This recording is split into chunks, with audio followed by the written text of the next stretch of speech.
The moment I found the text on her phone, it was like a splinter lodged in my heart, sharp and impossible to ignore.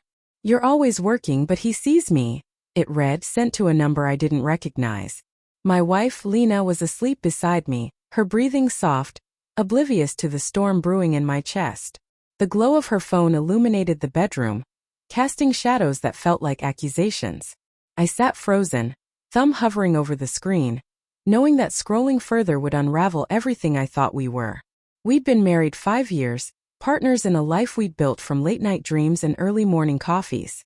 I was a software engineer, climbing the ranks at a tech startup, my career demanding late hours and relentless focus. Lena was an artist, pouring her soul into a graphic novel she'd been crafting for over 3 years, a story of love and redemption she called The Eternal Bloom. It was her heart's work, a testament to her resilience after a childhood of being told she'd never amount to anything. I'd always been her biggest cheerleader, even when my own work left me drained. But the cracks had started showing. My promotions meant more responsibilities, less time at home.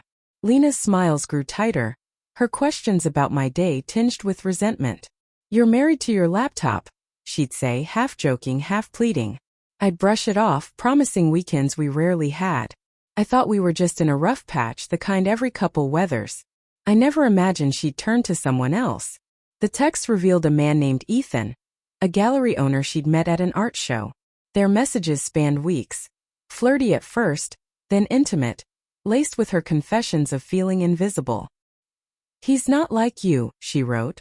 "He doesn't make me feel like I'm competing with a screen." Each word was a dagger, carving away the trust I'd placed in her. The worst part? She'd written about her jealousy, how my success made her feel small, how Ethan's attention filled the void I'd left. I didn't confront her that night. I couldn't. The betrayal was too raw, a wound I didn't know how to bandage. Instead, I lay beside her, staring at the ceiling, replaying every moment I'd missed. Every canceled dinner, every distracted conversation. Was I to blame? Had I pushed her away? The questions gnawed at me, but beneath them burned a quieter, darker emotion. Rage. Over the next week, I played the part of the oblivious husband. I smiled at breakfast, kissed her goodbye, all while tracking her lies. She'd say she was meeting a friend, but her phone's location showed her at Ethan's gallery. Each deception fueled my anger, but I held it in, waiting. I needed proof, not just of her affair, but of how far she'd gone to punish me. One evening, she left her laptop open, a rookie mistake. Her graphic novel files were there, years of digital art meticulously layered in Photoshop. I clicked through, my heart twisting. The story was beautiful, vivid characters, intricate panels, a love story that felt like us in our best moments. But then I saw the dedication. To Ethan, who reminded me I'm enough. It wasn't just a betrayal of our marriage. It was a theft of our shared history, rewritten for someone else. That's when the idea took root. If she could destroy what we had, I could destroy what she'd built. Her novel was her everything, her legacy, her proof to the world that she was more than her doubts. I knew how to hurt her, not with fists or words but with precision. I was a coder. I understood systems, how to break them without leaving a trace. Late that night, I accessed her cloud drive. My fingers trembled as I uploaded a script I'd written, a quiet destroyer that would corrupt her files beyond recovery. I hesitated, my cursor hovering over run. This wasn't me destroying art, stooping to vengeance. But then I remembered her words. "He sees me." I clicked. The next morning, Lena's scream shattered the silence. "No, no, no," she cried, hunched over her laptop. I walked in, feigning concern. "What's wrong?"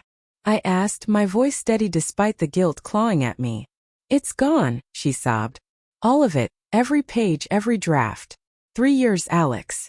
It's just gone." Her eyes were wild, searching mine for answers I wouldn't give. I held her, murmuring empty comforts, hating myself but hating her more. Days passed and Lena unraveled. She called tech support, hired recovery experts, but my script was thorough. The gallery show she'd planned, the one where Ethan would unveil her work, was cancelled. She stopped eating, stopped painting, her spark extinguished. I watched, torn between remorse and a bitter satisfaction. She'd hurt me, so I'd hurt her. An eye for an eye. But the victory was hollow. One night I found her curled up on the couch, clutching a sketchbook. I know it was you, she whispered, her voice barely audible. I froze, caught off guard. The files, no one else could have done it so cleanly. Why, Alex? Why would you take that from me? The truth spilled out before I could stop it. I found the texts, Lena. You and Ethan. You threw us away because I worked too hard? Because I wasn't enough. My voice cracked, the pain I'd buried surging forward. You dedicated your novel to him. To him. Her face crumpled. I was lonely, she said, tears streaming. You were gone, always gone. Ethan listened, but it was a mistake. I ended it weeks ago. I was trying to fix us. She reached for me, but I stepped back, the room spinning. Weeks ago? Had I destroyed her work for nothing? I loved you, I said, my voice breaking. I gave you everything and you made me feel like I was failing you. I can't unsee that. She nodded, defeated. And I can't forgive you for what you did. We're both broken now. We didn't speak after that. The divorce papers came quietly. A formality for a marriage already dead. Lena moved out, leaving behind a half-finished sketch of us, happier times frozen in pencil.